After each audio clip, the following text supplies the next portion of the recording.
Eu estava lavando a minha louça, o Senhor começou a falar comigo sobre igreja, né? Sobre as igrejas. Ele me trouxe a Apocalipse, que fala sobre as cartas, né? Que Paulo escreveu, teve a visão sobre as cartas das 7 igrejas.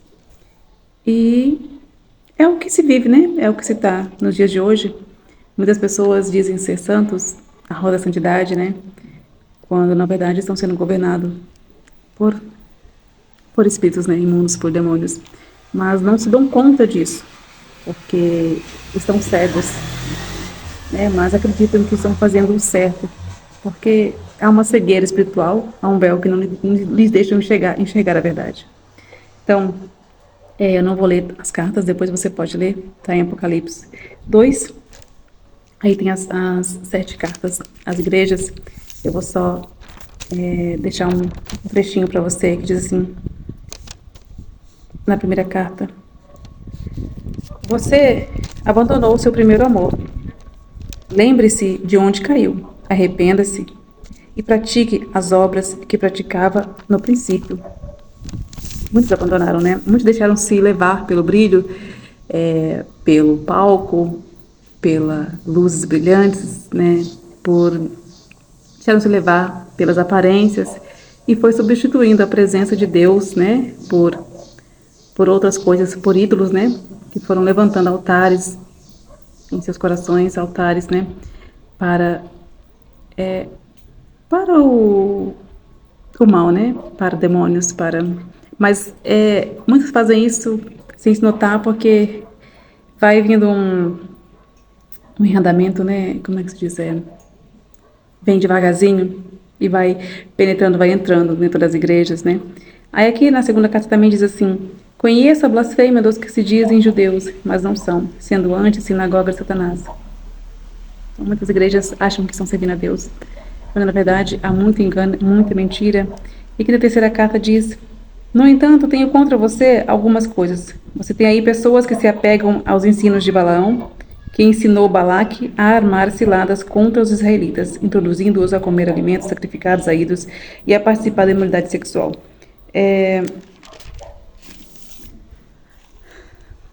O altar de Deus, né, o altar para Deus, ele é santo.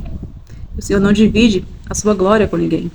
Então, muitos fazem do altar que era para o Senhor, um altar profano, um altar voltado para outras coisas, e mistura o que é santo com o que é profano, né? Mistura o que é certo com o que é errado, e assim vai levantando altares, seus corações voltados, né, aos ídolos, voltado aos altares demoníacos, né, às principais e potestades. E assim eles vão levantando e fica aquele espírito de engano, onde as pessoas acham que elas estão fazendo certo e elas ficam cegas, né, por aquilo que elas estão vivendo, e elas acham que estão levando a palavra ou fazendo aquilo que é certo, mas há uma mistura, e o Senhor não quer mistura. O Senhor quer que seja para Ele, somente para Ele, que a igreja seja voltada para Ele, onde há ensinamento, onde há não passar a mão na cabeça das pessoas dizendo que está tudo bem. Não, mas confrontar os seus pecados, mostrar a elas os seus erros, mostrar os seus pecados, onde elas estão errando. E não deixar que, está tudo bem, para ter números, para ter assentos ocupados em uma igreja. Quando não se fala a verdade, quando não se vive a verdade, né, se prega uma falsa verdade, se prega uma mentira, né, e acham que estão fazendo o que é certo. Mas no fundo, estão cegos por aquilo que pode proporcionar, né? Porque há igrejas que que têm um grande público, alcançam muitas pessoas, né? E levando as pessoas também a esse engano. Porque Jesus ele veio para confrontar. Ele veio para dizer a verdade, não para nos deixar confortável na nossa vida de pecado. Na vida de pecado, não. Jesus veio para confrontar as pessoas, para dizer onde elas estão errando, para que elas venham se arrepender e não percam a sua salvação. Se fosse a passar a mão na cabeça de todo mundo, né? Não precisava Jesus ter vindo, né? Podia deixar do jeito que estava e cada um morria, fazia o que quisesse, morria e depois acabou, tinha essa salvação, ia para o céu e pronto. Mas não é assim. Então, Jesus veio para confrontar, para dizer a verdade nós que estamos aqui, que somos levantados para falar de Deus, para falar de Jesus, temos que dizer a verdade, independente de quem doa, independente se a pessoa vai, né, às vezes se sente ofendida ou não, mas é o confronto, né? É a palavra que liberta. Então é o confronto que liberta da palavra. Porque se a pessoa não se arrepender dos seus atos, dos seus pecados, infelizmente, né, perderá a sua salvação. E aqui em Apocalipse 3, no versículo 19 e 20 diz: repreendo e disciplino aqueles que eu amo. Por isso, seja diligente e arrependam-se. Eis que estou à porta e bato. Se alguém ouvir a minha voz e abrir a porta, entrarei e cearei com ele e ele comigo. Jesus está, em muitas igrejas, Jesus está para o lado de fora.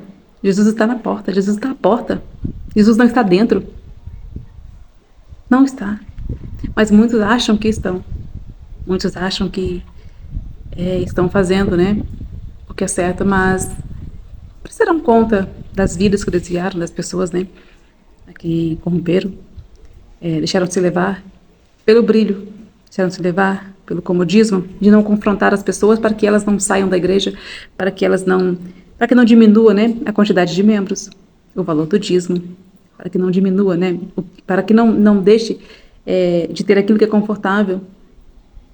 Mas o Senhor repreende aquele que ele ama. E ele diz, ele está à porta. Então, muitas igrejas, Jesus está à porta, Jesus não está dentro.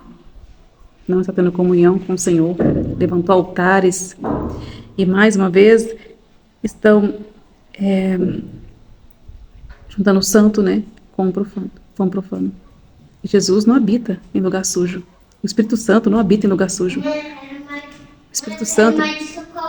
Tá bom. O Espírito Santo habita onde foi limpo, onde é o lugar limpo, né? Onde a renúncia, porque é preciso haver renúncia para viver a boa e agradável vontade de Deus. Que a paz de Cristo seja contigo.